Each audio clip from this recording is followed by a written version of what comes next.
gonna be a good one already. How are we doing, guys and girls? Welcome back to the Octane Online Racing European Sprint Series. It's your boy, Ben Regan McConnell, and join me, Mark Hornbadger Meiklejohn. How you doing? I'm doing really well. Excited. Here we are, Budapest, the Hungaroring.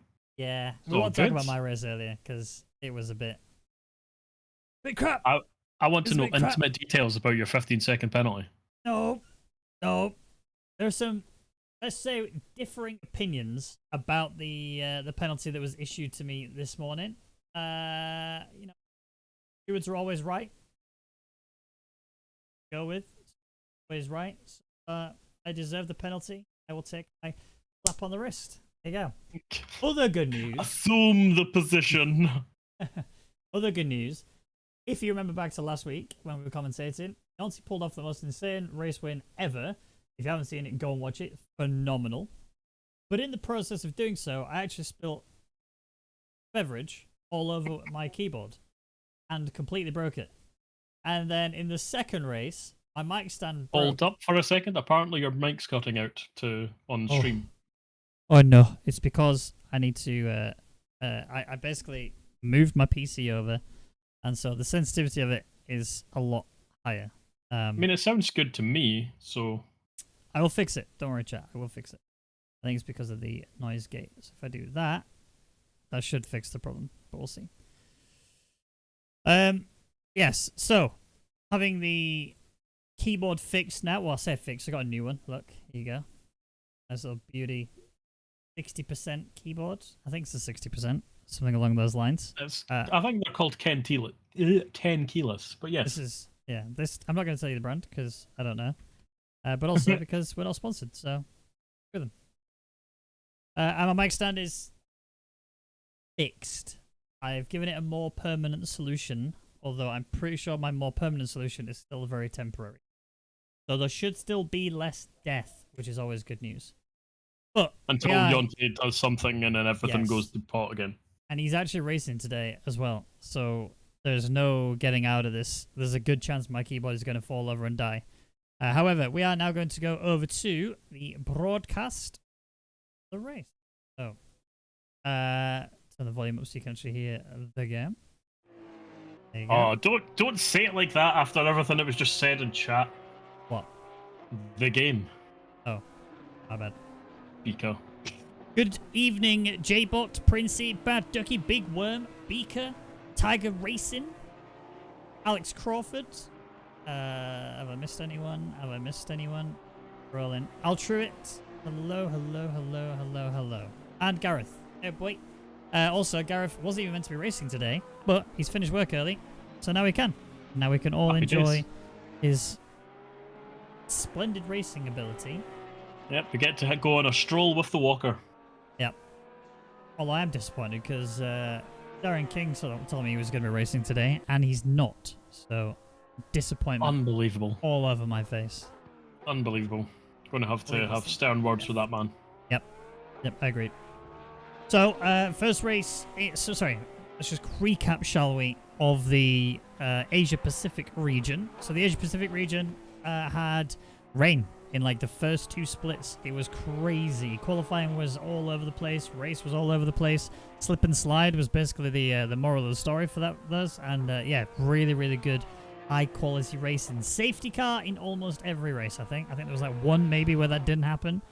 But yeah, we are also replicating the same thing in the second stage of the Asia Pacifics. And now we're going into Europe. We're going to be the better split, and we're not going to have this issue at all, are we? Yeah, I mean, we've got a higher class of drivers. You know, people who tend to not get 15-second penalties on that one instance. You. But I actually want to draw your attention to something that's already creeped into. Barnet, as you can see, is a 43.9, right? And I was having a look in the last session, and every single person, apart from Bauer, was setting 45s. And they were like totally just coasting round, being like, nah, don't want to show my pace. And Bauer was like 6/10 in front and he was on a 44. I was just like, that looked suspicious. But now here we are, Barnet showing, yes, we can indeed all go fast, and he's made it into the 43s. Yep, he's a beast. 43.9. I mean, I can do that. That's it. I should have been pole here. I actually bottled my quali earlier today. It was pretty bad. My final run, I was up like 3/10. And before I even got to turn 5, I was up 3/10. I was like, this is going to be sick. And then I absolutely sent it over the turn 4, I think it is. And yeah, invalidated. It was a huge F. I can only apologize. Do you want to know some of the corner names right here? Do you want to know what turn 4's corner name is? Go on then. Turn 4. Ah. Do you want to take another guess? Pick any corner. Turn 8. Turn 9. Turn 8. Turn 8. Do you want to know what turn 8's corner name is? Go on. Turn 8. Oh, really? None of the corners around here actually have any names. They've been given like casual names occasionally, but they've never actually been given official names by the track. And I don't know why. Interesting. All right. Well, sounds like the track creator, owner, person really let themselves down. Yeah, I mean, to be fair, a lot of them get like so the chicane sometimes gets called the Schumacher chicane after his antics, shall we say? But generally speaking, none of the corners actually have official names. So it's Oh wow. Interesting. Oh, well. Bender fact for you there without the bender. Yeah, shout out to you, Bender. If you do watch these back, I don't think he does, but if he does, shout out to you, mate. You're a lad. I actually love the Bender facts. There are so very few people that do enjoy the Bender facts, but I am absolutely one of those, and I forever will be encouraging him to do more and more of them because they're just so entertaining. They are very good. The only Bentley on grid today is Catan, who is currently P5, 1.2 seconds away from our provisional pole, which is a 43. Is that a 43? It is. Wow. Okay. Yep, 43.0. What a beast. I mean, as I said, Bauer set the pace in the previous one before he realized no one else was wanting to go fast, and he was like, "Okay, I'll stay. I'll not go faster." And yeah, that is a hell of a marker to throw down. So.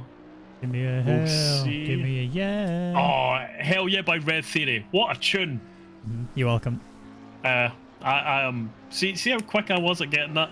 But you didn't think I knew who Red Theory were, but here we are. Why would I? You are like the person I would expect to know this music and also know almost every film ever. So if I'm ever lost, you're my Wikipedia. Well, aim to please. Aim to please. Having a look to see if anyone is going particularly faster. No one's really going to be touching that 43 flat at the moment. They probably will not, for the vast majority of them, anyway, not have time to set another lap after this either. So, yeah, like this is kind of your last chance. We do have a couple of people coming through. Car 43, which is also getting a bit of a shout out from Lulu. Good evening, Lulu. Says Castrol colours on an NSX. I am sold. I'm going to be honest here. I've never been a fan of the Castrol liveries. Shoot me, stone me, do whatever you got to do. I just can't bring myself to like them. I don't know why. I wish I knew, but I just don't. I mean, I'm not going to hold that against you. Are you in the same? Well, yeah, because you're my head simp now. Yep, that's it. I always agree with the Ragster now. I am head Ragster simp. Yep. Barnett looks like he might actually be able to drag himself up to P2, but Vesemir, I think he did manage to cross the line just before the flag went down, so he does have one more lap in him as well. He could potentially still take pole, but he needs to gain 7/10 on this lap. Well, Catan is done and dusted into the pits.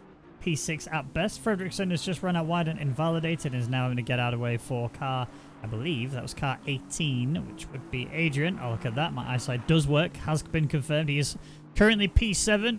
He is 8/10 up though. Well, he's just lost a tiny bit through the final corner. So if he can keep this together, should shoot his way up to around about P3, P2 even. Big lap time from him. That was a 43.7 that he's just chucked on the board. Still only 6.5 away from our current pole sitter, who's pretty much just sat himself in the pit box and said, that's it, job done. Kononov! No, that's a snap. Wow. That's a snap and a half. Keeping himself out the road, getting to the pits quickly. Now 720, which is Ogden. Coming through the final corner as well. He's up 6/10, so we'll go P6, so well done to him. 189 is next, or is it 169? I think that's Yonti. Yes, it was. P4, it was 189, and he's P4. Next up is Wagner. He is about 5-6 tenths faster, so it should move him up one position, maybe two. See when he crosses the line. And then behind is Vesemil, who is going about 3 tenths faster, so should move him up into P2. Oop. And There it he does is. P2. It's that time, boys. Yes, it is Fredrickson. Fredericks. That's Ravenduck. Oof, oof, oof. He deserves it anyway after what he's done to me. Right. It's now time said your for eyes the worked. race. Huh? I thought you were just finished saying that your eyes were working. I mean, they work. I never said they were effective. I'm not blind, so technically it's still an accurate statement. Yeah, they work the same way as, you know, like you go to the job, you clock in, you clock out. Why are you bullying me? Leave me alone.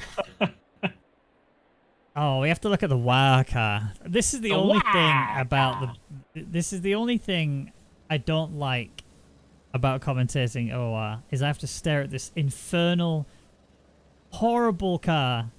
Just look at it. You know, Raggy, I just want to point out that you've proven to have no taste in selecting me as head simp. So, because of your lack of taste, that is why you cannot appreciate the beauty and glory of the WoW car. I'm bitterly disappointed. I hope you know that. Yep, I am aware. This keyboard doesn't have arrow keys unless I hold down the FN key. So to do drone cam is much harder than it's ever been before. But Well, we persevere, and I think I'm doing all right. Would you agree? yeah, he's got a nice wee drone going here. Go like this, down. There we That's go. less Under the good. ground. Less There good. we go. We nailed it. We're going to get a straight line tonight. Nope. I can guarantee you it's not happening. I honestly, I'm losing faith in humanity because of this. This is what tipped you over the edge, not that everything else from the last like 2 years. Yeah, okay. This is what's tilted me over the edge, okay? Faith in humanity has been dropped. Next you were saying you don't like the Golf or Martini liveries? Uh-oh, people are onto me. Oh, well, you know, I don't like the golf livery at all. I am right. Although I will say it did look very good on the McLaren F1 car that they did. Was it this year? I think it was earlier this year, wasn't it? I did like it on that. I will say that. But I'm usually one to look at the Golf livery and go, I don't like that at all.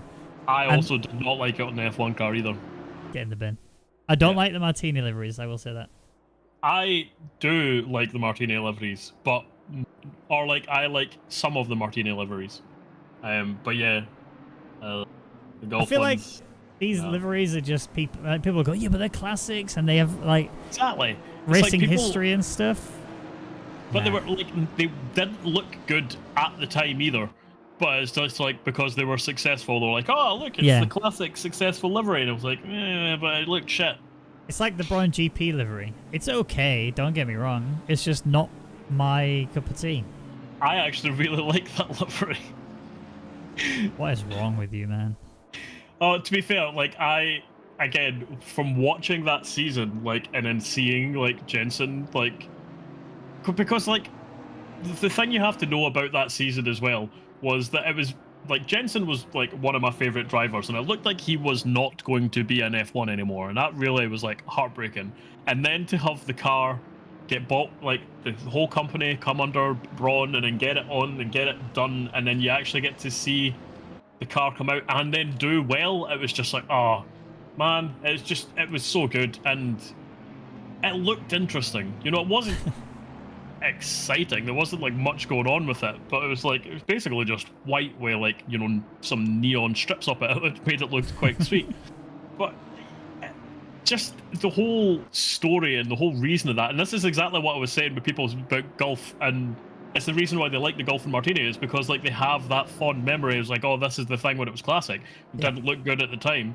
And I agree that looking like at some of the other liveries, you know, the Braun one is very, very basic, but again, it just makes me tingle in my special bits. Ooh. See, minimalism is such a win for me. I just cannot handle just a clusterfuck of different colors and stuff, you know what I mean? Like this, the Honda is an absolute example of a clusterfuck of colors. They just went, we'll have a bit of green in there, we'll stick some red in there, two colors that don't go together anyway except at Christmas. We'll even chuck a white in there as well, why not? It just looks very meh to me. I mean, the Porsche livery, that is very minimalistic, and I think it looks pretty good here in this situation, but we'll have to wait and see, because now we are coming on to the final straight, the home straight, to kick us off with race 1 of Split Blue here in the Hungaroring. We'll go helicam. We're going to see who's going to be the leaders in towards turn 1. Any drive-throughs for missing? No. I think we're okay. We are go. We are away. Big slump there from the Porsche. That is also Yonti getting down the inside, going 3-4 wide.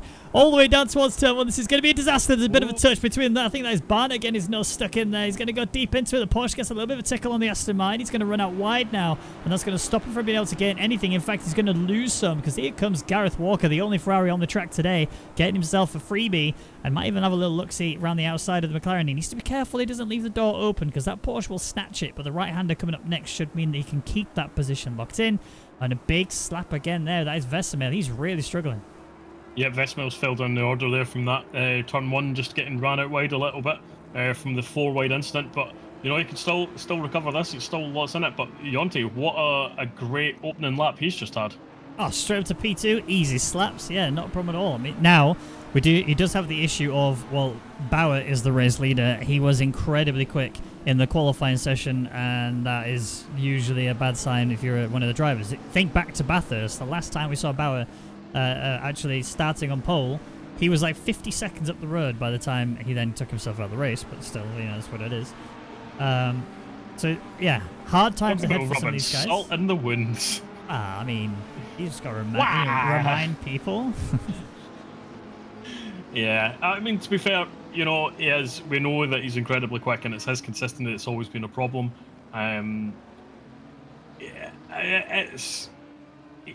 That's one of the things that you can generally count on Hakala for, as he is super consistent. We actually asked him after, because we were panicking in the booth about how many track warnings he must have been on. Yeah. And then we asked him afterwards, and he was like, I was on 0. It's like, what? What do you mean you were on 0? We were panicking for nothing. Yep. And Gareth Walker's having a bit of a drag race here with Vesemir. He has got the inside for turn 1, so he should actually be favoured going into it. Although the switchback of dreams here from Vesemir. He's got the exit speed as well. Walker's gone deep. This is going to land to get alongside, but he's going to be stuck out there.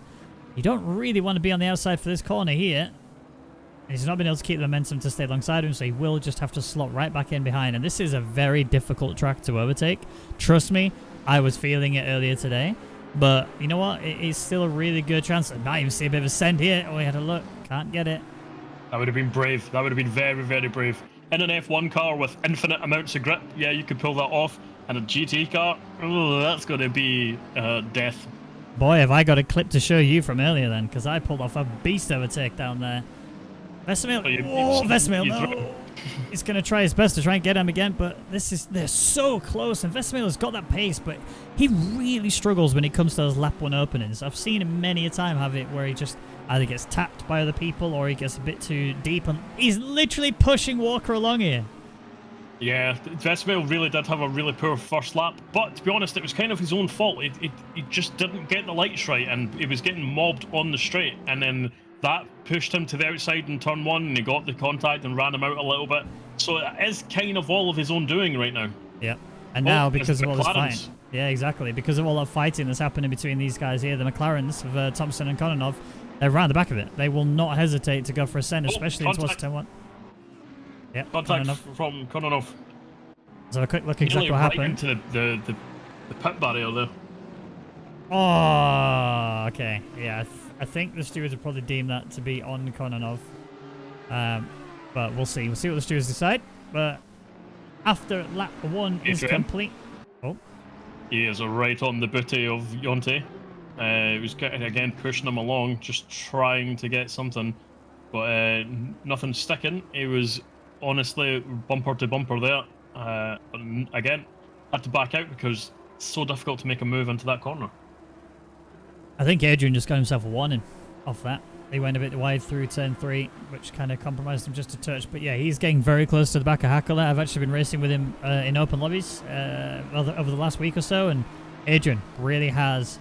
He's shown me how quick he is and how consistent he can be. And I think give him a bit of a run, he will absolutely take that mile. So keep an eye on him. He's definitely not out of this yet. But this fight between Gareth Walker and Van Vesemir Doesn't seem to be showing any weakness. Never mind. Gareth goes deep. Nice Vesemel through. So now Gareth falls to P7. What happened to you don't commentators curse people? It already happened before I said anything, okay? Don't even blame me for that. I'm just touching back though on Adrian. His lap hasn't been invalidated, so I don't think he did get a warning for the turn 3. I have a box on the end of his telemetry, which usually suggests that they're on an not invalidated, a warning lap. Okay. But I could be wrong. I could be wrong, so don't hold me to it. I mean, I said that about Yonti and he had 0, so yeah. It's true. Wow. Adrian feeling the pressure from both angles. He's got the car ahead of him that he wants to try and overtake, and he's already shown he has the pace to do so, but he also has to worry about the car behind him, which currently is my boy Barnett. Who we also know is incredibly quick. Yeah. He will be keeping these guys in front of him honest. But to be honest, what this is allowing is just allowing Bauer to just slowly build that gap up. 2.6 seconds right now. Yeah, I spoke to Yonti actually prior to this race, and he was saying that he's feeling pretty good in his car, but he did say that when he gets to around about the 20-minute mark in, he says the tyres drop pretty hard. So in race 1, he's not really going to see that problem because obviously race 1 is 20 minutes.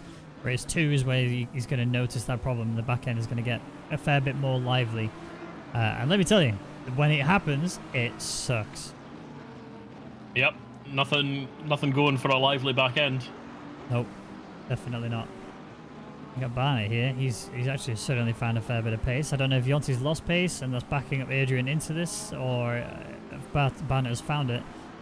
They're all down 3/10, so I could imagine that it's about the same. Oh, here comes Adrian. I'm going to look down the inside. That's going to be very tight between them. They didn't quite contact, but now Barnett can send it.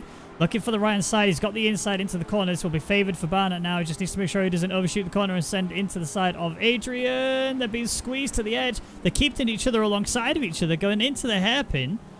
This is going to be really awkward for Barnett. He needs to stay alongside Adrian for that final corner if he wants to have a shot at actually taking the position. He does not. In fact, he loses so much pace throughout that corner that Ogden has a little look-see, and he's even having a little look-see down the inside. He has to back out, though, and that's going to compromise him on the run out of the corner. Now we resume as we were, except the gaps have just been slightly extended, and Yonti's got a little bit of breathing room. Yeah, and throughout that lap there, Fredrickson actually had a little bit of an instant and spun out and dropped way down the order, so not ideal for him. No, definitely not. Barnett again on the back of Adrian. Adrian very much looking like he's about to crumble here from all this pressure. After everything I've just been saying about how good he's been throughout the last week or so, he's definitely feeling the heat now. And Barnett, do we mention it this week? Do we talk about his consistency this week? I mean, right now he's looking more consistent than he's ever been. What are you saying? Do we talk about it?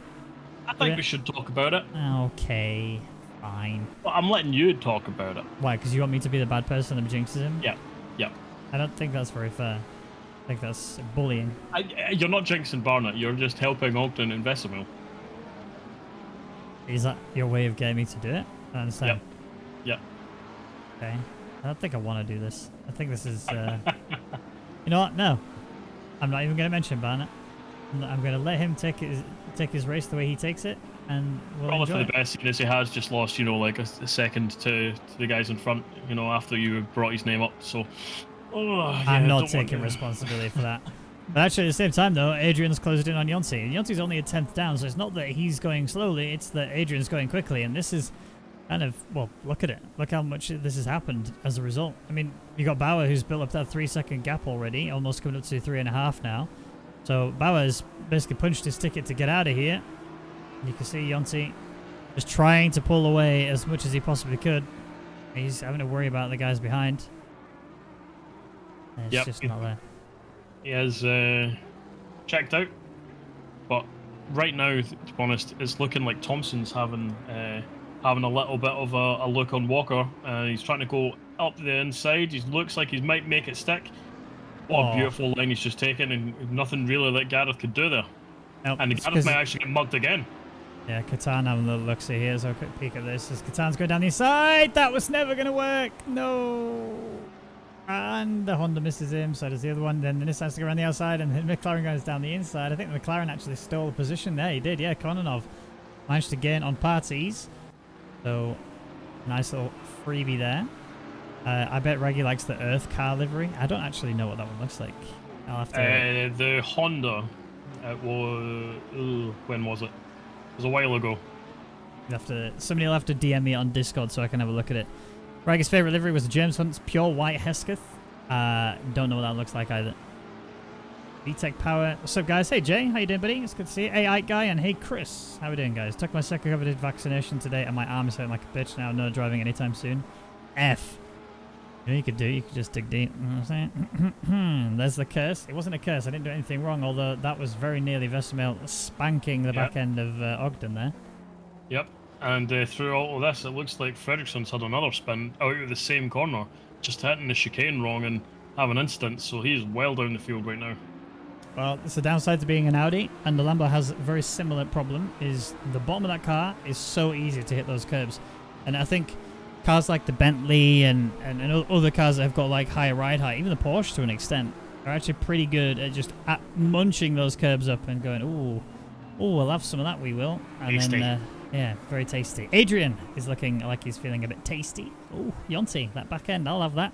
I'm going to stick close to it for now. And then when you make a slight little mistake, although having said that, he hasn't made... Oh, do I say it? Yeah, I'm going to say it. I'm going to say it. I'm going to say it. I don't care. I'm going to say it. If Yonti makes even a slightest of mistakes, like going through this next left-hander here, dancing with the devil, I am. Oh, he's went a bit wide. He actually did as well. Adrian's closed in. You need to stop. Should we really push my powers? I reckon, in all honesty, I reckon Adrian's getting a drive-through today. Track limits. Not that I'm trying to screw Adrian, I'm just watching his lines and seeing how much he's going off track and thinking... He has invalidated this lap. I will grant you that. Pretty confident he's getting a drive-through. Either this race or second race, but he's really struggling to keep himself within track limits. Hi, Guy. How did your race go? The competition, or did you get an easy dub? No, because they were really fast. I screwed myself over in the race 1 slightly, and in race 2 my car was just a mess. So yeah, I got P10 at best, which was not bad. But good to see you, mate. Oh, this is very close between these two now. Yonti's struggling. Yonti is really struggling now. I think this is the point where his tires start to drop when the car starts to overheat. Yeah, he's gonna... I mean, he's got free air, so it's not that he's stuck in dirty air. It's just the fact that his car is just going to be one of those that steps out far too much. He can't afford for that to happen. That fast right-hander that Fredrickson's just gone through now, that is the corner that you will find it to be the worst. But the whole of Sector 2 is just a nightmare. Yeah, it's really needing to just have everything correct. Temperatures, the pressures. But, you know, looking at the times, he's not that far off like what his best is for the race. You know, he's about a half second slower, but he's been doing that consistently. He's been 44.7 consistently. So it's not like he seems to be pushing the tyres too much. But just as a reference, last lap from Bauer, 43.9. Yep, that is literally 8/10 faster. It is, but at the same time, Bauer does have the... he's not having to defend, and you know, generally we've seen just how quick he can go in that car. So yeah, what was it? Yonti qualified P5. So yeah, right now he is overperforming where he expected to be. And I'll be honest with you, he's defending like a champ as well. The pressure that you'd be feeling when you've got somebody behind you, especially somebody as quick as Adrian, because it's not that Adrian's slow, it's just that he had a bit of an issue in the first lap, which kind of caused it. Look at Yonti fighting that car. Here comes Adrian. Look how close he is to the back here, down the inside. He's going to going into it. Oh, Yonti has to give that space. He's got no other choice. And it's that is all it is that Yonti needed. Adrian did kind of get the crowbar around Yonti. Oh my God, how close was that? Yonti will be counting his... Oh, you know he's angry that happened. That he's angry that Adrian just sent it on him like that, and Yonti tried to fire one back. But you know what? In fairness, yes, Yonti did have to surrender the position, but you leave the gap, you're going to have to expect a missile being sent down the inside. Trust me, I was the missile earlier. And, yeah. Yep, to be honest, it was one of the things where you could have potentially closed off the gap a little bit, but, you know... At the same time, he initially kind of closed a little bit too late, and so he did end up leaving the room. But if he'd done it early, made the call early, would have potentially had to defend as Adrian attempted to go around the outside, but to be honest, I would take my odds of keeping the corner as Adrian tried to go around the outside, but we live and we learn, and he might still be able to keep Barnett behind. We will see. Well, now it's a battle of the consistency, really. I mean, Adrian's gone now. He's piecing out. You know, keep an eye on these lap times. You'll start to see Adrian's lap times just creep down, and he will be really pushing his way out there. Yonsi, I think it's more the setup of the car that's causing him problems, to be honest. You know, when you get to this point in the race, especially with the Audi, and Barnett will be feeling the same soon as well. Barnett almost certainly got one in there. They'll be feeling the car start to really struggle.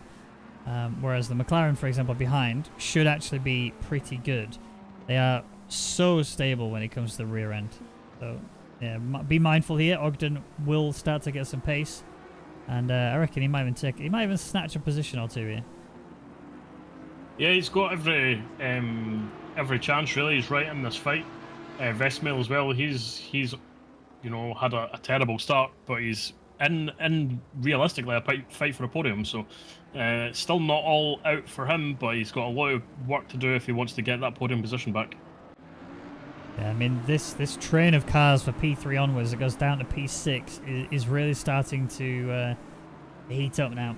I mean, the gap hasn't really changed between Barnett and Hackler just yet, but Ogden has closed in on Barnett, and at the same time, so has Vesemel, who we know is very fast. He got himself P2 in the qualifying session. It's just, again, his race starts are shocking.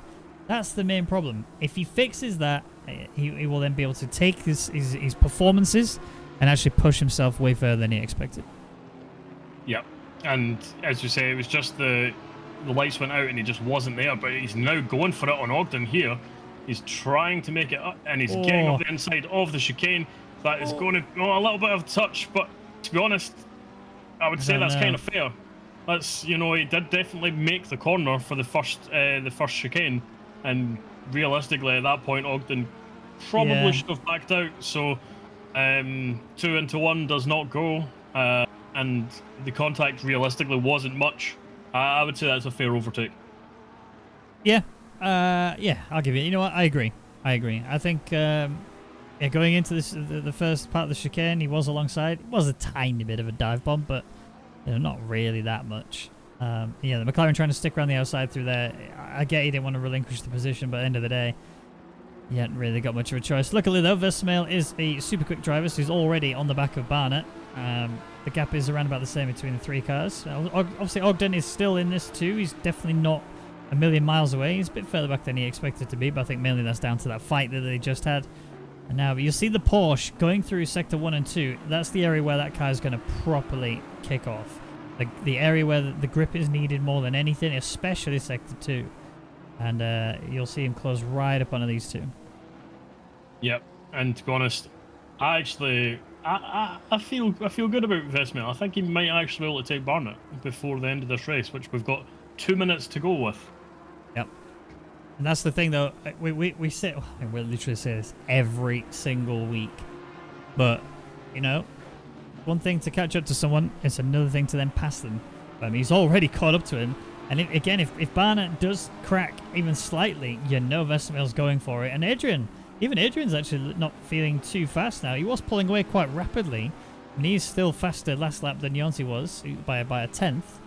But one on this little slip up, he's in this. Yeah, to be honest, Adrian's recently is. I don't know if he's just being very gentle, but he has not hit an apex at all in this lap. He's as Barnett's now trying to make a move on Hackler. Hackler's having to go slightly defensive, but Ogden's now completely missed his braking zone, had to go off just so he didn't run into the back of Vesemel, and that's just pulled him out of this fight. But Vesemel is now going for this. There's been a drive-through penalty for track limits for car 267, which is Fredrickson. He is dead last anyway, so it won't matter too much to him. But yeah, this is the moment. This is where Vesemel's going to try and make this move stick on Barnett. Barnett's just been moving and not really seeming comfortable and in control of the car, so this is when Vesemel can make the strike. Well, we shall see. Final lap for the drivers. Bauer, nice 5.5 second gap, so providing he doesn't have a big spinala of any kind, then he's Gucci with the race win. Yonti will be feeling this heat. Barnett will also be feeling the same because he knows that Vesemir is somebody who will full yeet it down the inside where a window can open.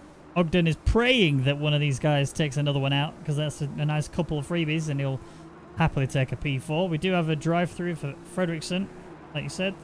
Not had a great race. No, he's definitely not. He's just been, as you said, hitting the curbs a little bit too much, and that car just not performed well with the curb. But yeah, Vesemir's not really managed to make anything stick on Barnett, and it's kind of difficult to do it now. Between now and the end of the lap, you've got one more opportunity to do it coming into the final couple of turns. Let's see if he's able to do anything. But Barnett is so close onto the back of Hakala that, you know, the podium is completely up for grabs between these three. It's going to need a big mistake from Yonti, I think, in order for that position to be lost.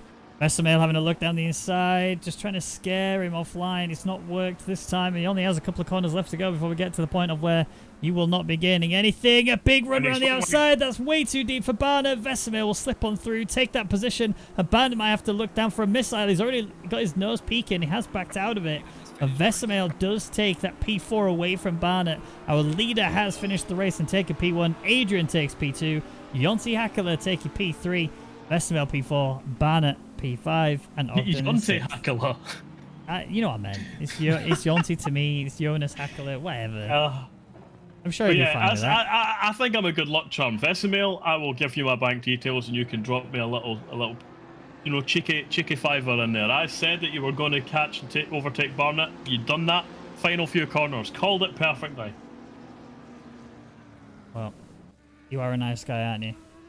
Fredrickson has served his drive-through and is now just doing a nice little lap of honour to bring himself back into the finish line.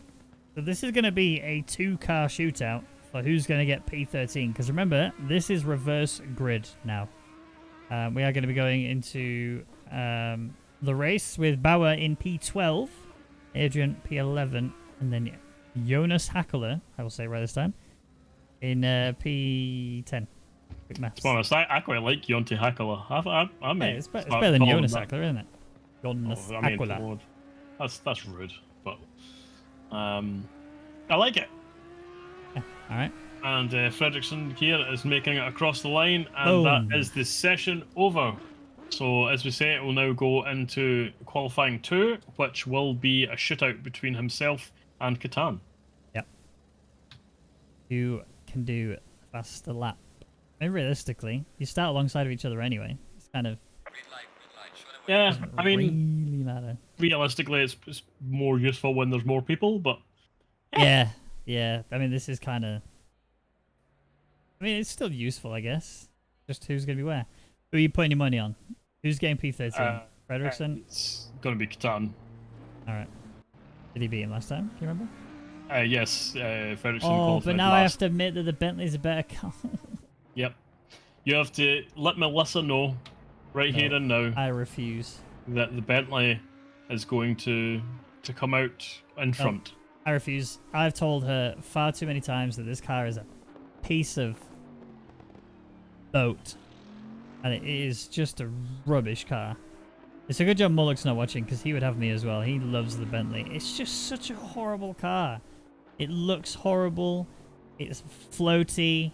It doesn't turn very well. It has power. Well, probably shouldn't want to insult it too much, just in case you do wake him. You know, he can sense it when you talk bad about his Bentley baby. senses a tingling. That was a good shot. That was a brilliant shot. I will say, right, there's a lot of good things I love about this game, but they've properly nailed the broadcast in this game. Oh yes, it is. You know, like, this is such a small feature, and it's so pointless, and I don't even know why I like it so much. But when you go to helicam, you can actually hear the helicopter. Yeah, it's like I just like that. I really like that. The only thing I will moan about is that some of the cameras are a bit useless. Like the helicam on this track in particular, apart from here, I think it's the entirety of the home straight is really crap because he's so zoomed in. I'll leave it on helicam on Catan so you can see as he's going when he gets to the home straight. It is really bad. You're honestly, you can almost see his brain cells. That's how zoomed in you are. I mean, I think you've just got a really big monitor, mate. It's looked fine. I do. That is true. That is true. But watch. Are you ready? I'm ready for you to be There you proven go. wrong. This is it. All the way That's down not here. his brain cells. Nope, it backs up as soon as you get And it gets more. Look at this. No. Now it's Now it backing up. zooms away. Yeah, now it's good. This one makes sense. You just seem to think that brain cells are a lot larger than they are. Free cam controls could be a tad better. Would love controller implementation. That is a brilliant idea. Yes. I would love that. Yes, or like a joystick or something. For those I of have never used the free cam controls because I don't know the buttons, because it's like normally you would just like click your mouse and move it around or whatever and use the arrow keys. It's the same. Like it just doesn't work. I genuinely have no idea how to get it to All right. happen. Are you in ACC? Yeah. All right. Press F7, F7, right. and then you should be now looking at like a door mirror or something. Oh, okay, right. And okay, now I've use got- your arrow keys to move the camera, and then left click to then drag the camera, like look around. If you push the middle mouse button in, like a window should appear on the left hand side, and then you untick follow car at the bottom, like disable it, and then it will just be a static camera, and you can control it as much as you want. Use your scroll wheel on your mouse, scroll up to make it go faster, and scroll down to make it go slower. Right, okay. I See, it's mean, not that bad. Having to hit the F7 rather than just being able to do it from any camera is a bit weird, but you know what? I would agree with that. It would be I'll, good if you could just, like now, if I hit F7, it just continue where it is, and then I could just move around. That would be really cool. Just word of warning. Yeah. Don't accidentally put the mouse wheel all the way up to full speed and then hit back, because you actually get taken to the stratosphere. Like genuinely, like you can see like Do what? I'll do it now. Go to full mouse speed and then just tap down on the like on your Oh my god. arrow key. And then so what I can see right now is basically like a square of the map, and then surrounded by that is like the mountainous regions. It's like draw distance in the distance. It's What have I done? strange. I've broke it. Have you really completely fucked it? I think I have. All right. What did I do? No, but none of them working now. Oh, your game's completely crashed. Has my game? Oh, Can't get the staff these days. it has. I'm sorry. This is on you. You Cannot broke. get the staff You these days. broke my game. I am not taking blame for this. You're the one that told me about the camera. You broke my game. Your PC broke. I can't believe you broke my game. You know, Fredrickson, I'm sorry that during your hot lap we've completely not watched it because we were trying to send Ben to the moon. What? You succeeded, and you sent my computer with it because it's just gone.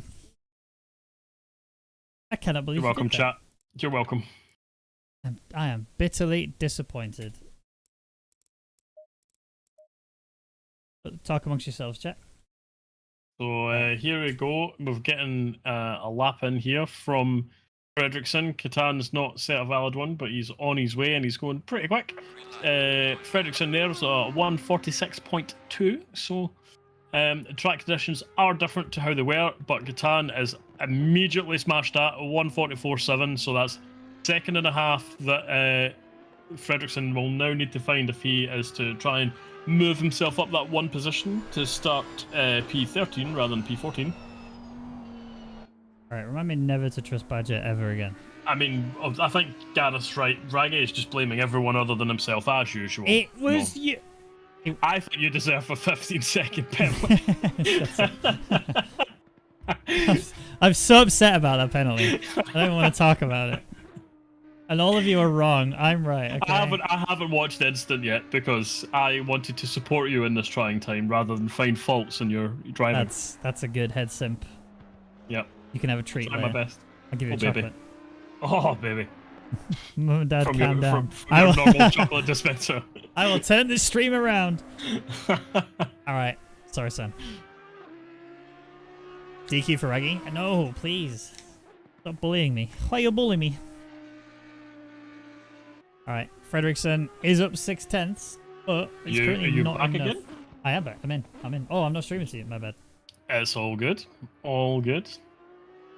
Oh, Lulu sent me the screenshots of the livery. Oh, for the Earth car. So the Earth car. The Honda, which was 2006? 2007? 2006? Right then. Right It about then. looks so 90s. Yeah, It it's looks a bit so weird. 90s. It was weird. I will grant that. Probably why Honda decided to pull out the sport, if I'm honest. Or you know what? The second, if you can I show these? Can I put these? I don't know if I can put these in. I don't see think I why can not. show these. I don't know how to show these. Is more the problem. So I will say that the second image that you sent me, Lulu, which is like a white car. I think it's James Hunt's car. Oh, the Earth Dreams or something. Is that right? It's not. It's definitely a Honda. The Hesketh. I guess so. The Honda Earth Dreams car. Maybe Lulu can confirm for us. But I actually do like that second. If it's the Hesketh, it's the one with the blue and red I'll DM stripe. you. Yeah, I'll DM you. Yeah. There you go. Alright, okay, let's bring this up and let's have a look.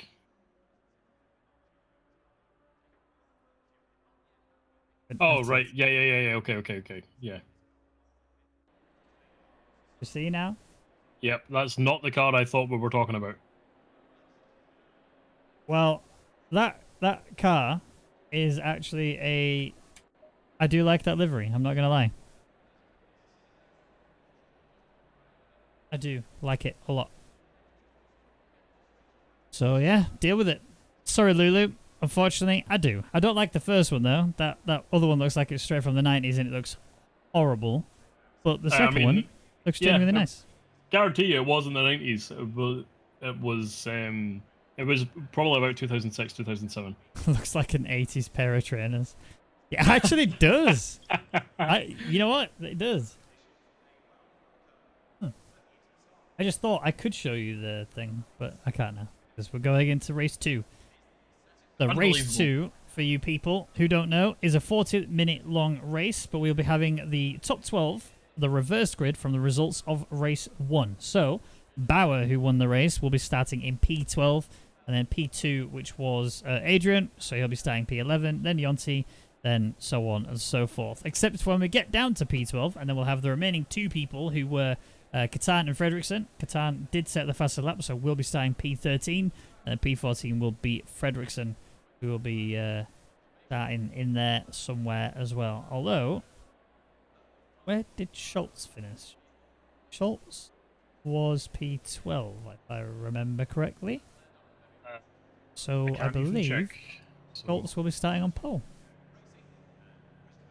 They need a 90s throwback livery that looks like the generic soft cups every restaurant had in the 90s.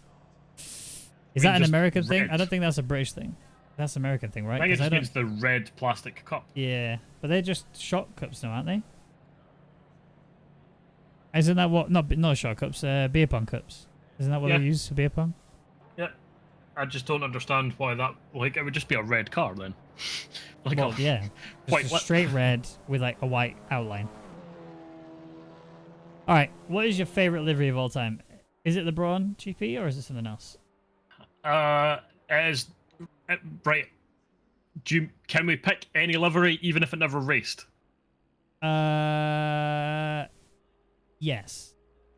Okay, then the Red Bull test livery from... I know what you're in about. The black and white one? The black and white one was great, but there was actually one, I think, the year before. So Red Bull, for like 3 years in a row, had fantastic test liveries. So they had one that was blue and white, which was all right. It wasn't great. The black and white one was great, but they had one that was like a dark red and like purple, and it looked fantastic. That is probably my favorite livery. Mine is hands down the Alfa Romeo Valentine's Day livery. Did you see that one? Yeah. Yeah, I'm with you, Alex. I'm genuinely disappointed in this shocking attempt at a line. I mean, the Honda, which I think is Schultz, completely overshot the braking point and then had to reverse, and now he's inside of a Nissan. Maybe it's a Hissan. You know, as much as I think, you know, Red Bull are very not a good company, their liveries are actually fantastic. Have you seen the? I don't know if you were watching F1. In fact, you would have been. But the Bond livery, where like they had them drive in race suits that were tuxedos. Yes. And it had like the 007 on the wing and stuff. Yeah. It was basically just the Red Bull car, but with like 007 plastered around it, and like the drivers were in like the suits. But it was cool. I liked it. I'm sad that Aston Martin have left Red Bull. I mean, yeah, it was a good partnership, but I'm glad that they have now brought back Aston Martin properly. I do like the Falcon. Is that how you pronounce it? Falcon liveries. Good to see the line was butchered even in King's absence. Yep. I don't know why he's not here though. He said he was going to be here, and I'm sad. Do you remember the Red Bull Faces livery? I do not. I believe this was the one that they had every member of their staff, like a picture of their face on the car. Is that the one? That sounds awful. Yeah, it was. What is the worst I'm pretty sure this was a test livery. Yeah, you've ever seen. Okay. What is the one livery you look at and go, that is disgusting? You're not gonna like mine. I mean, to be honest, there's been quite a lot of bad liveries, but if you say the Braun, I'm gonna be so sad. No, I wasn't gonna say it. It's not. I don't hate that one that much. The absolute worst. I don't know, to be honest. Like the Jag one, when they had the weird nose, was pretty awful. If you go back to like the 70s, there was a lot of like really weird and awful liveries. I think it was who was it? It was Shadow, I think it was, where they had like a flaming tiger or some shit on there.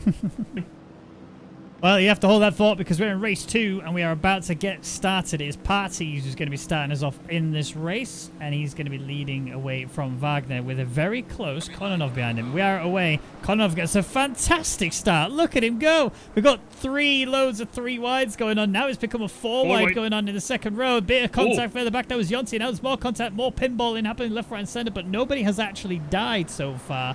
Everybody is still alive. Everybody's still fighting. And we have, I think it's still Parties leading this race. No, it's not. It is Kononov. Kononov is through. Kononov's made it through. And the McLarens are actually moving well up the field right now. And McLaren Walker's getting involved. This is true. And they're getting... Need to go back to some nicer liveries, though. Yeah, agree. Yeah. I like the colours just now, but, like, they've had nicer looking cars. Octane having a little sniff there at Party's rear end. That is a nice little train of cars we've got going on here, but yeah, Bauer. Oh, there goes Barnett around the outside of Adrian. But Adrian has managed to recover, and actually now Barnett's just going to lose out to Bauer. Wow, that's so close between them. Barnett's going to stick down the inside. Bauer's going to have to try and hold it round. He cannot, and he will fall back to where he was. But look at Yonti. He's had a nightmare of a start. Yeah, he's not been having a good one, but you know, 40 minutes of this race, so he can absolutely recover. But you know, the difficulty on this track is just how hard it is to overtake. So he's going to need to really get the elbows out a little bit. Ogden managed to sneak past Parties there. Parties gone deep. Gareth gets dragged out there alongside of him, and they are both very wide out there. That is actually Thompson as well, who's going to have a little peek here at Walker. Should the window of opportunity arise. It's going to be a drag race down the home straight, and this is favoured for the Ferrari. Oh, he has. Let's have a quick look what happened then. Oh, he got tapped from the Aston. That's rotated him. And then he's just sat there. All right. He's given up on life. Up there he goes back. Just collecting himself a little bit. I mean, he has not had a single race so far, but he hasn't had any issues. He's always had something go wrong. Yep. Oh no, Yonsei! Oh, big drift. Big catch. I think there was there's contact with his teammate. No, Yonsei's race has just gone from horrible to horrific, and I've seen a car that wasn't moving there. Who was that? Car 13, is that 18? No. Who is that? 13 is Bauer. No, 18 is Adrian. Never mind then. Barnett still on the back of Thompson. But he's going backwards now. He's not even going forwards anymore. Just having a look at the battles. Ogden's actually right on the back of his teammate, potentially going for the race win right now. He's moved himself up a few positions, and Kononov's going defensive very early. I think he's actually letting him by. Yeah, he's straight just letting him by, and Parties nearly runs into the back of Kononov as he was coming back across. Like, Kononov was very, very early on the brakes as well after, letting Ogden through, and the Parties is now getting messed up with Gareth. This is allowing Thompson and Barnett to try and make moves. Parties is just having a little bit of an argy-bargy there. Oh, no! No. Thompson there just hits rear off the front nose of Barnett, and that got Walker out as well, and now the two have dropped down the order slightly. Look at this drag race we got going on between the two of them. They are really charging each other through. Gareth should be favoured because he has the inside into turn 1. He can hold the apex quite nicely, which is exactly what he's done. Cutback is not effective here on this track, so Walker will go back into P7 where he was before, but he is going to have Barnett, who seems to have crazy amounts of pace coming out of that corner. He really gave momentum there. Big dive there, I think, from Adrian, and he's now managed to sneak in and take a position. From Schultz. But look where Bauer is. Because of all that carnage that happened, Bauer's just been gifted a nice few places. He's up to P5, and he's actually been able to be unleashed a little bit. Yeah, he's got a nice McLaren ahead of him, and then there's another couple of McLarens further on after the Nissan, but this is still looking good for him. His pace is going to be there, and Wagner and Gareth have had his contact. Gareth has been in the wars today, so a quick peek. Yep. Wagner, I think Gareth actually ran into Wagner. It looks like he was waiting for him to go. And they've returned back to the track. Yep, and looking through the field, Catan's actually catching up to the back of Schultz now as well. He's looking to try and get a move done. Bauer, Thompson and Parties all so close together. Yep. It's a very weird race so far. There's been a lot of contact, but the grid is actually still very close together. Yep. It's no one's, you ignore Vesemil, no one's really dropped well out at the time, but he's catching that back up as other people are making a mistake. And to be honest, Vesemil wouldn't have fell so far back if he tried to get himself involved quicker. He did take a lot of time after the contact to just settle himself, which, sometimes you do need to do, to just don't try and drive in anger. Yeah. Oh, Yonsei. He's having a look at Catan. Flicks over to the inside, going for a late break into turn 1. He almost goes into the back of the Honda, but does avoid it. Catan's going to get the switch back because of the mistake made from Yonsei. And he's now... It's a weird little fight they're having. Yonsei, it's getting a bit too send happy now. This is very uncharacteristic for Yonsei. I will say, when I spoke to him before this race, he didn't seem particularly happy. I don't know if that's a mood he was actually having or what, but he's definitely looking like it's replicated to his driving. Yeah, to be honest, you do kind of need to force overtakes on this track. It's doesn't offer many opportunities up on its own. You need to really hunt them down. But having a look here, Walker is catching up to the back of Fredriksson. He's not managed to make the move stick here into this corner, but he certainly looks like he's got a bit of a pace advantage over Fredriksson. We just also saw Thompson get a nice little move done on Parties as well, so he's getting that freebie going into the chicken. And then you got Barnett pressuring Bauer. This is just a demonstration really of how difficult this track is to overtake. Bauer, who was so much faster, is not able to pull away. But I'll tell you something, Kononov has really taken one for the team. He let Ogden through. Parties is just knocked into the back of Thompson. Not Thompson, Kononov. And Yeah, that's what was a 1-2-3 from McLaren has now dropped Kononov all down the order from a little bit of a mistake from Partey just running into the rear. I think Partey's about to get a penalty or two in this race. I've seen him have a few sends on people and just tapping them off the track. But look at this 3-wide drag race we've got going on just a little bit further back there. That is Barnett, Adrian. Oh my word, they kept it clean. Did not crash. My God, that was good. Yeah, and Kononov, well done getting back those places there. Like, that was, everyone kept it clean, and Kononov managed to come out on top. He looks like he could potentially fight back and move himself back up to a podium position, perhaps. He might not have the pace for that, but that was a great effort to try and reclaim some of that lost ground. Absolutely. Absolutely. That was a very, very nice run through there. Barnett on the back of Kononov again. Barnett is just feeling so feisty. I mean, this is the Barnett you want to see, but at the same time, battling Barnett. Yeah, battling Barnett.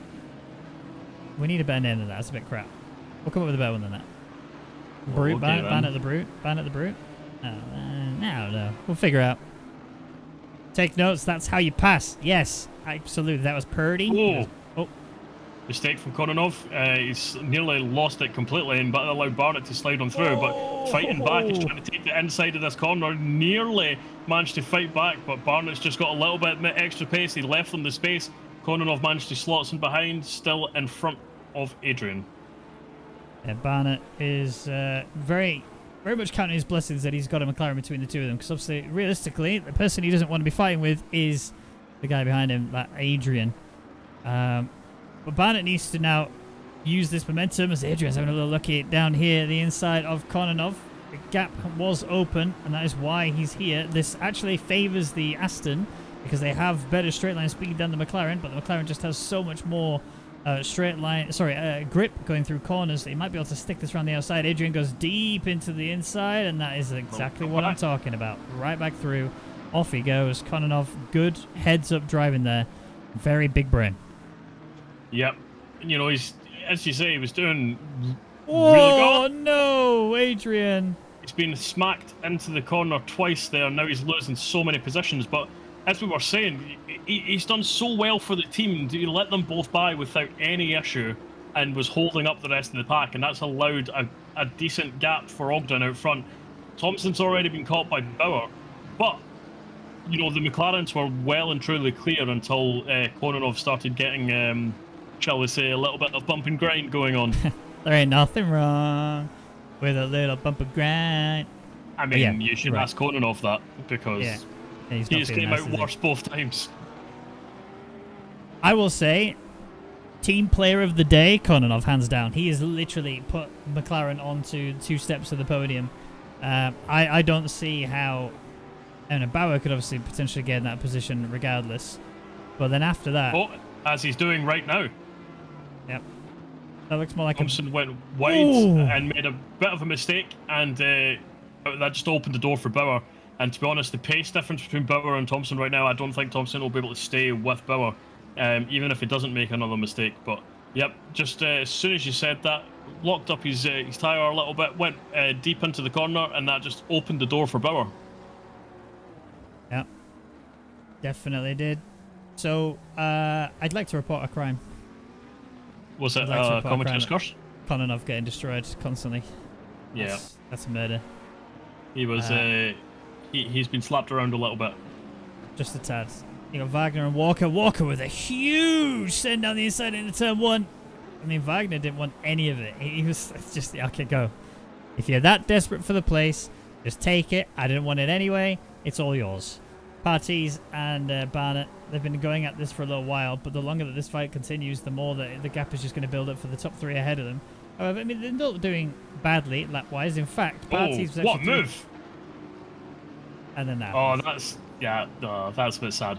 But that was a great initial send there from Barnett. You know... That was it. Oh, that's how you do it, Raggy. I haven't even seen your clip. I don't know how you crashed. It wasn't my fault, all right? That's all you need to know. I will watch the clip and I will side with you on it. I doubt that. Everyone else has gone against me. I was like, guys, look at this. What do you think to this? And they all went, yeah, that's on you. I'm like, no, it isn't. Or big send from Adrian, maybe. Just trying to force parties to have to give the space. And then he kind of forces him to the edge of the space. Gives the position back, but he's then lost out to Catan, who's going to stick down the inside. So, you know, nice that Adrian relinquished the position, but he's given up more. So dudes will be gentle on him, I reckon. Gave up too much. But Catan, you know, he saw an opportunity, he took it. You know, you're not going to not go for that. So, no. Well play. And, yeah, that's moved him up into P6. But Parties does look like he is the cork in this bottle. Yeah. And at the same time, Adrian, he almost had the right idea. Yonti, he's getting stuck in here. This is what we want to see. Going around the outside in towards turn 3. Turn 2 even. I can count, I promise you. He needs to stick it all the way around, though, if he wants to get this position locked in, because it's the right-hander that will favour him. But, yeah, he can't. It's just too hard to go around the outside through there. You're not in F1 cars now. You're in these GT3s, which have a very limited grip. And especially in an Audi, it's so hard to make that corner work for you. Yeah. I mean, as we were saying earlier, the Audi is not enjoying a lot of the corners around here, especially coming up to here in this one. Chicane. Yeah. You know, if you hit that wrong, you know, what would you like me to tell your family? Yeah, yeah. Send the American flag through. That's what they do, isn't it, in the military? Yep. I mean, not if they're not American, but yeah. Well, yeah. Finnish flag. Yeah. I wonder what the Finnish military death ritual thing is. Oh, actually, hold on. Is that back marker? No, it's Catan. Have another look on Parties. Oh my god, Adrian almost went into the back of him there. That was very near the collision. Now, Yonti, we're going to go on board with him in cockpit cam so we can watch how this is all going to unfold, because I suspect we're going to see a fair few more mistakes from Catan/Parties, which we're seeing actually now. Catan's gone very deep into that second to last corner, which is now allowing Adrian. Look at this run that Adrian's going to get out of the corner. He's able to open it up a lot more. Yonti's in a similar sort of boat as well, but did run a little bit deep, so he's not going to be feeling too quick. We'll go to Adrian, actually, see if he's got a chance at closing in. I don't think he does now. Maybe we've pre-gauged our assets. Yeah, it's not happening.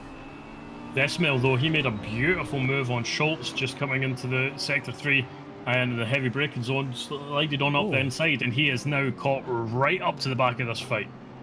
I think this is more of a testament of just how slow these guys are going, because if you look at lap times, 46.1 for Parties, 46.2 for Catan, 46.3 for Adrian, and a 46.1, almost 2 for Hackler. So we're reaching that point where the tyres are dropping. It's a question of whose tyres are dropping the hardest. Believe me, this point of the race is the most horrific time. Actually, I think Adrian just had a bit of an oopsie there. He looked very uncomfortably slow. Yep, Vesmil looks so comfortable. Vesmil looks so feisty. So feisty. And, he's already trying to make it up the inside. Yonti had to kind of leave a little bit more space than he intended to there, and nearly, like, the car snapped and he nearly lost control of it. But no contact, no damage, and stays as was, P8 and P9. But this is where Vesmil made the move on Schultz, but, you know, he doesn't break too much later than what Hackler does, so he was not able to do the same thing. But it was such a beautiful send on Schultz. Parties is losing places now. We saw Catan get through a couple of corners ago, and now as a result of that, Adrian was able to capitalize as well. Now watch Yonti, because he's going to try and get the exit of Dreams out of here. And I mean, the straight line speed is relatively matched between the two cars. He doesn't need to worry about Vesmil too much, except for the fact that the Vesmil has much better brakes than the 3 cars around him. But it's whether or not he can then maintain that. He's going to try and stick it around the outside on Parties. He's actually going to make this work, isn't he? I can see this happening. He's genuinely going to make it work. Down the inside he goes. Parties is going to have to now give him that space as we go in towards turn 2. Late send, he's still sticking his nose in. Wheel to wheel. Vesmil. Absolute phenomenal overtake. That was so beautiful. Well done. You know, he didn't want to get caught up in, as we said a few laps ago, Parties was definitely the cork in this bottle, and if the longer Vesmil got stuck behind him, the harder it would be to catch back up to the guys in front. So he done that move immediately. The first opportunity he got, he took it. and that's allowed him to stay right onto the back of Hackler. Yeah.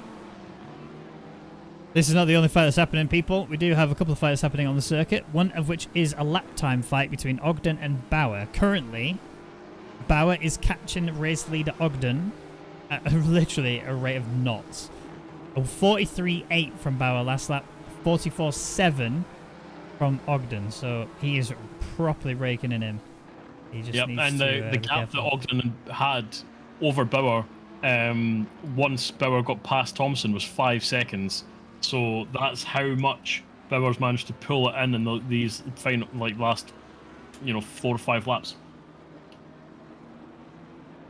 So now here's the problem for Yonti. He's starting to experience what I was experiencing earlier today, which is where the car just shuts down. It is so hard to keep the tyres under control. The pressure's become a nightmare. In fact, let's actually go on to the cockpit cam. I want to see his wheel as he goes through turn 1. How much is he having to soar at it to keep the car under control? You can see how hesitant he is to keep it fine. He's actually alright through turn 1. We'll see through turn 2 if he's really struggling. It was here, but mainly sector 2 where I was struggling the most because the car just wants to step. I don't recommend stepping with wheels. Generally ineffective. Yeah, Do not go bipedal when you can roll. He looks so slow though. 5.9 last lap. It's not bad. He looks so scared to get on the throttle. And conversely, Vesemir just looks so comfortable. He's like attacking the corners, attacking the curb. And yeah, he's just showing no fear. He's showing so much confidence. He's got so much control in the car. He's like basically pushing Yonti through these corners here, right on the bumper. He's just so confident in what his car's able to achieve right now. And his back steps out a little bit, but he catches it nicely. I love this camera. I love seeing people having to look down there. Yonti just trying to avoid being mind-punted off the track. Vesemir really turning that heat up. It is so good to watch. But yeah, I really want to watch them as they come through Sector 2 again, because I think we're going to be seeing a very different Vesemir. One other thing we do need to keep an eye on, though, is Bauer is now only 2/10 behind Ogden. We'll monitor that one in a second, because yeah, they will be fighting any minute now. In fact, he might even go for it. No, he can't go for it yet. So we'll go back to Vesemir. Either can he. Bauer, though, is also looking so confident behind the wheel. That car's just going exactly where he wants it to. He's so casual with how he's turning the car and how he's like applying the throttle. This is beautiful to see. He's just, slowly creeping up the pressure on Ogden. He'll have seen that slight mistake there, and he'll now know exactly where he can start pushing and applying pressure and making Ogden uncomfortable. He's noted that in his bank there to be like, right, this is one place that I could make him make mistakes. Yeah. I mean, I am worried more for the fact that how Bauer's going to get through, because unless he gets a fantastic exit out of the final corner or a mistake is made from Ogden, I don't see where he's going to snatch his position. I mean, he's all over him right now. I'm trying to watch both fights at the same time, because Yonti and Vesemir are actually fighting pretty hard here. Again, looking at the weave there from Bauer to try and force Ogden to make an uncomfortable decision. Doesn't look as though that's going to be the case here. Bauer again all over him, just trying to fire one wherever an opportunity is rising. Ogden is defending very fairly. He's not, stepping out of his bandwidth. But at the same time, look at what's happened to Adrian. Yonti's through. So is Vesemir. Oh my God, how is he so close? That was phenomenal. That was literally as close as you could possibly get before you have contact. But now Yonti's got a bit too deep and Vesemir's going to go through. He just smashes into the side of Yonti. That might come back on him later.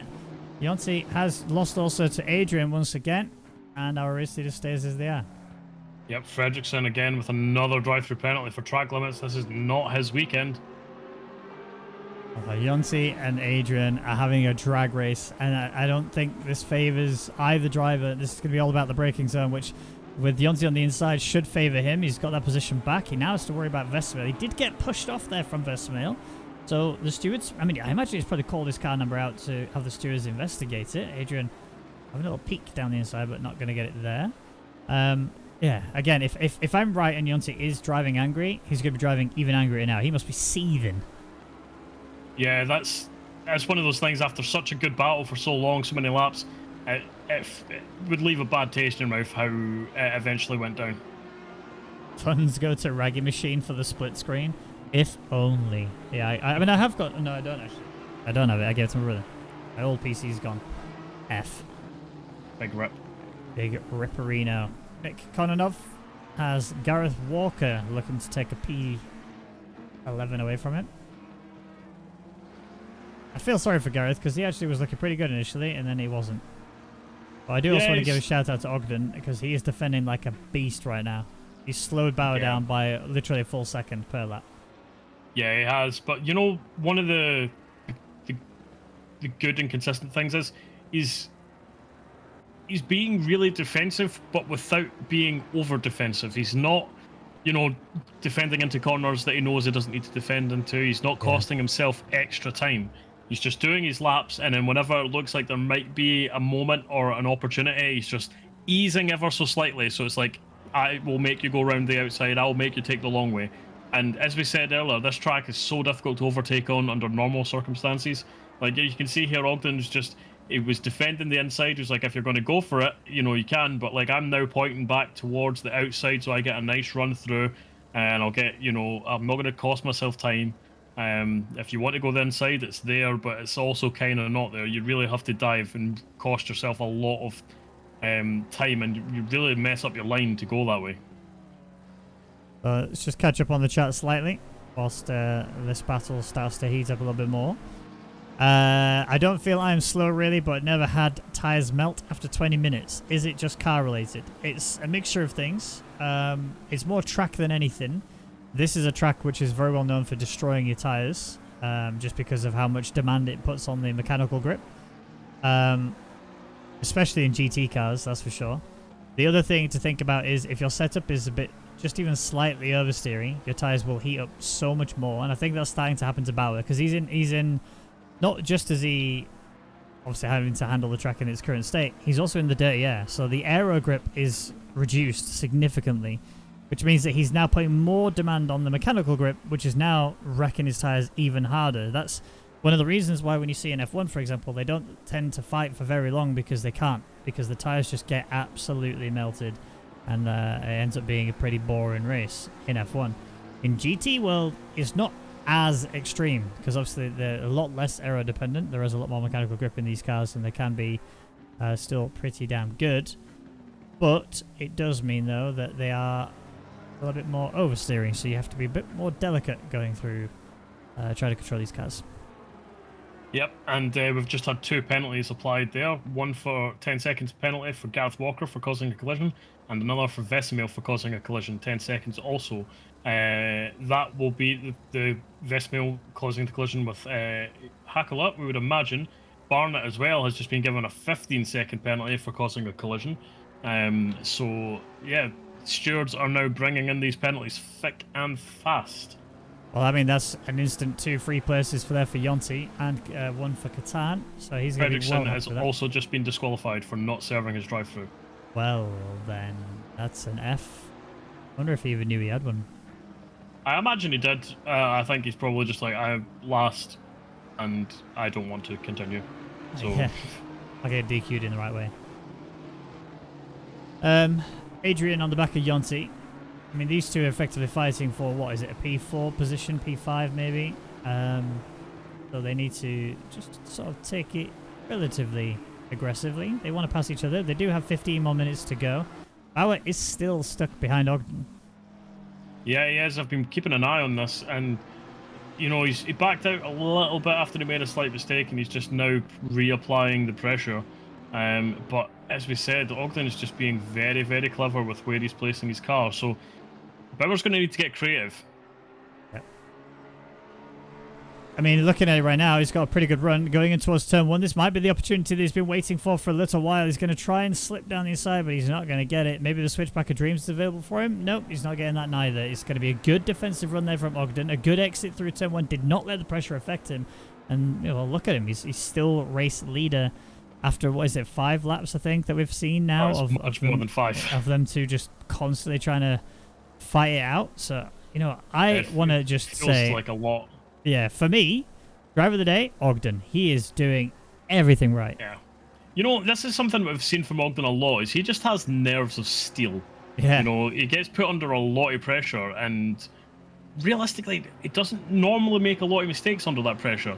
Yes, it doesn't always keep the drivers behind, but it's not usually from an overt mistake that he's made. Yeah, especially not from pressure. Absolutely. Yeah. Yeah, I mean, everybody makes driving mistakes. That's to be expected. But right now, this is probably the most pressure he's had in a very, very long time. Ooh. He's got a Barnett's just been given a drive-through. Oh dear.